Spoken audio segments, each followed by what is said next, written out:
Sir, কোনো আভাস পাচ্ছেন? কই, কিছুই তো বুঝতে পারছি না। কনস্টেবল, তুমি এত কাঁপছো কেন? তোমার ভয় লাগছে? ভয় করলে না, পুলিশের চাকরি করতে না, আমার জ্বর এসেছে। কই জ্বর আসছে তোমার? গা তো পুরো ঠান্ডা। স্যার, এই জ্বর আপনি বুঝতে পারবেন না, এই জ্বর অন্তরের জ্বর। হ্যাঁ হ্যাঁ, আমি সবই বুঝতে পারছি কি কারণে তুমি এইভাবে কাঁপছো।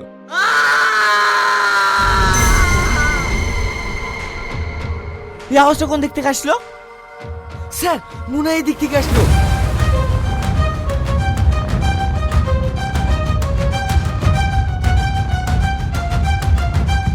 কি হলো গো তোমার? ওরকম করছো কেন? আমার হাত নাই, আমার হাত কেটে দিল, আমার হাত কেটে দিল। আমার কি সর্বনাশ হলো? কে কোথায় আছো গো? তাড়াতাড়ি আসো, আমার স্বামীর হাত কেটে দিয়েছে।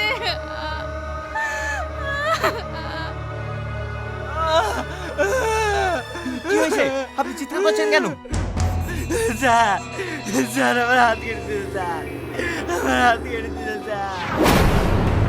শান্তন শান্তন, আপনার যে হাত কেটে দিয়েছে, আপনি কি তাকে দেখেছেন? না স্যার, আমি কাউকে দেখিনি। ঘর থেকে বেরিয়ে কেবল বাথরুমের দিকে যাচ্ছি, আর কে জানে হাতটা নিলে হাতটা কেটে দিল, স্যার কেটে দিল, স্যার। কি ব্যাপার, আপনারা দাঁড়িয়ে আছেন যে? এনাকে হসপিটালে নিয়ে যান। না স্যার, রাতে আমি হসপিটালে যেতে পারবো না, নাহলে আমার হাত কেটে দেবে। আমি একটা জিনিস বুঝতে পারছি না, এই গ্রামে আর কত লোকের হাত কাটে পড়বে? স্যার, ছোট মুখে একটা বড় কথা বলবো।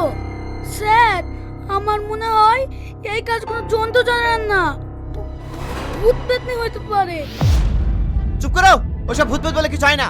যা কিছু আছে এই গ্রামে আছে। এই তুমি ওইদিকে যাও, আর তুমি ওইদিকে যাও, ভালো করে নজর রাখবে। ঠিক আছে স্যার।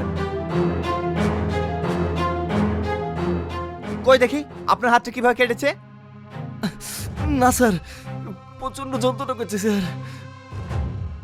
স্যার, স্যার, বাঁচান, বাঁচান। রাকেশ,